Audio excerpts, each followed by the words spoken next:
If you want to hang out and talk about anime theories, recommendations, and other fun stuff, feel free to join us on Discord and Twitch. Both links are in the description.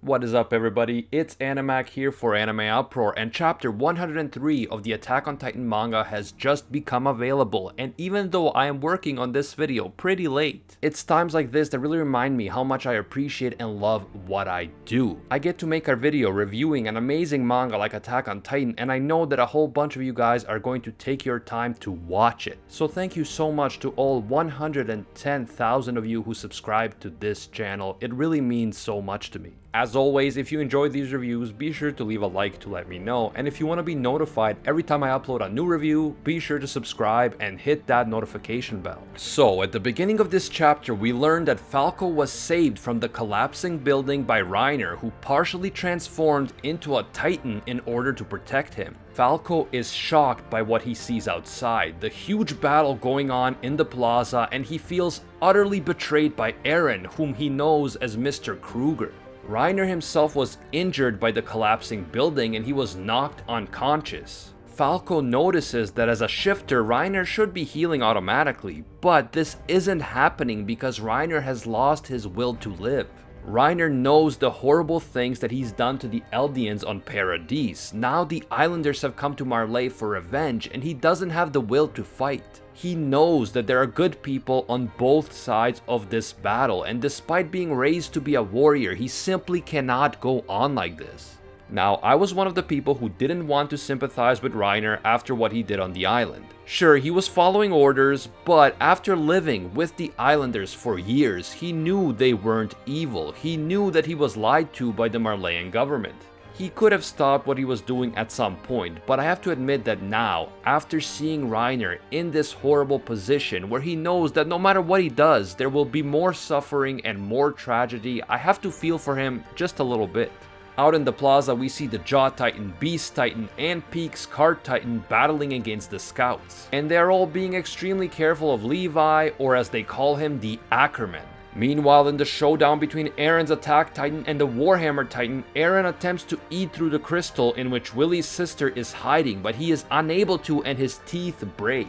Eren mentions that the crystal is just as hard as Annie's, and this to me confirms that Annie is still alive. If Eren needs to get through the crystal to eat the shifter and he cannot break through it, then he couldn't have eaten Annie. Annie has to be still alive. Eren tells the Tiber sister that he still has a trick up his sleeve, and he emerges from the Titan body and right away creates another one. This is now the third time that Eren has created a Titan in only a few minutes, so we can definitely say that he has done an insane amount of training during the 4-year time skip. Porco and Peak are talking about the battle, and Porco believes that they have the upper hand because they have control of the battlefield and reinforcements are on the way. And by the way, it's crazy how clearly Peak can communicate in her Titan form. But anyway, Peak says that they have to protect Zeke from the Ackerman. And in classic Zeke fashion, he says, as expected of Peak. That's exactly right.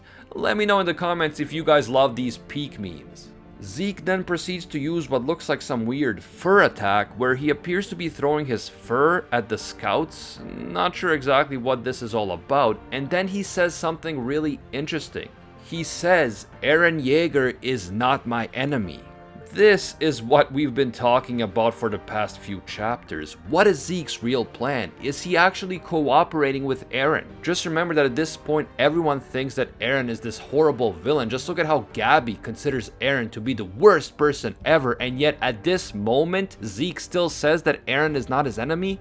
This to me is more than just some throwaway sentence. And then Zeke says, come out Levi, time is running out, you know. And at that same moment, Levi appears to be looking at a pocket watch. Then we see a scene where the Marleyan military is gathering at a port or a harbor, and they're getting ready to send soldiers to Liberio as backup. They see what at first looks like a scared little blonde girl on a fishing boat, and they tell her to get out of there because it's too dangerous. And then a massive explosion is seen as the little girl turns out to be Armin, who uses the Colossal Titan's power to blow up the entire Marleyan military armada before they can reach Liberio. So much for reinforcements, and Armin's deceptive crossplay strikes again.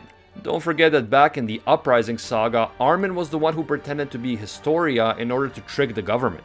When they realize what just happened, Magath tries to get Gabby and Falco to get away, and meanwhile Porco loses it and tries to go after Eren because he believes that if he can just take the founding Titan, then the battle will be over even without reinforcements. However, Mikasa, another Ackerman, is there to protect Eren.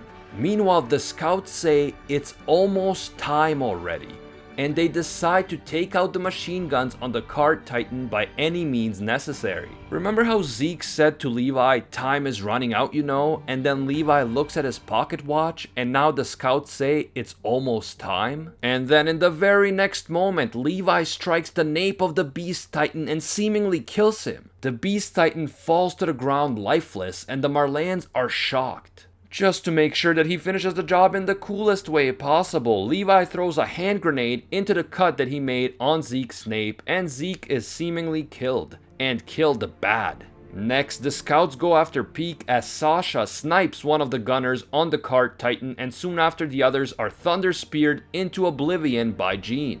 The cart Titan collapses, its armor destroyed. Peak's Titan looks to be completely immobilized and Jean moves in for the kill, but then Falco gets in the way and begs for Jean to stop.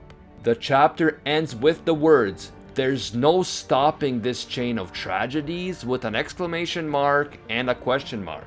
And truly this is the fundamental question. This chain of tragedies which began way back during the Eldian Empire and which led to the Great Titan War and to the attack on the island and now to the counterattack on Marley continues to claim innocent lives. It doesn't matter who started it, it doesn't matter who is right, because in the end, innocent people continue to suffer on all sides. I was actually born in the former Yugoslavia right around the outbreak of a major civil war there back in the 90s. And if you ask the different sides involved, even today, they will tell you that the other guys started it and that it was the fault of the other side. But the fact is that innocent people suffered on all sides.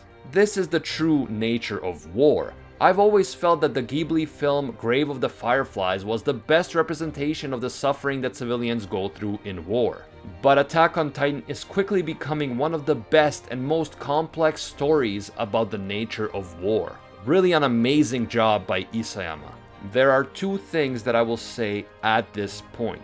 I am afraid that Jean might die in the next chapter. The reason I say this is because I think he will probably stop himself from attacking Peak in order to spare Falco, who is still just a boy. But then Gabby will take advantage of Jean's hesitation and use the gun that she has been carrying around with her to shoot him.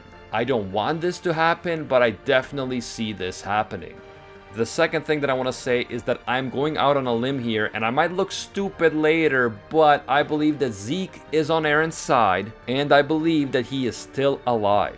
Levi's attack on the Beast Titan was planned. That is why Zeke said time is running out just as Levi looks at his watch. And that is why the scout said it's almost time right before Levi made his move. Zeke has been in touch with Eren. Zeke tried to make sure that Peak and Porco would be sent into the underground trap. Zeke wanted Reiner to meet with Eren. Zeke openly says that Eren is not his enemy at a time when everyone in Marley sees Eren as literally the devil. And I believe that Zeke made it look like he was killed by Levi, but in reality he somehow made it out alive and he is on the side of the scouts. This is my prediction, and if I'm wrong, I will take the L. Let me know if you agree, or do you think that I'm going to look stupid in the next chapter for saying this. Also, let me know if you think that a major death is coming, possibly the death of Jean at the hands of Gabby, or do you think that a major death already happened and Zeke really is dead?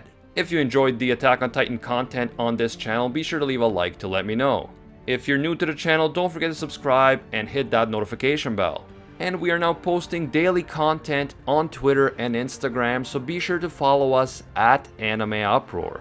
By the way, we have been trying to showcase some of the fan art and artwork by members of the Anime Uproar community. So if you're an artist and you would like to have your work featured in one of our videos and on our social media, be sure to hit us up on Twitter and Instagram. If it's Attack on Titan fan art, then of course we can feature it in an Attack on Titan video, but we also make videos on My Hero Academia, 7 Deadly Sins, Dragon Ball Super, and more. So by all means, feel free to send that type of artwork as well. As always, thank you all so much for watching. It really means so much to me that people from all over the world actually stay up and wait for me to upload these videos. Thank you all again, and until next time, see ya, Space Cowboys.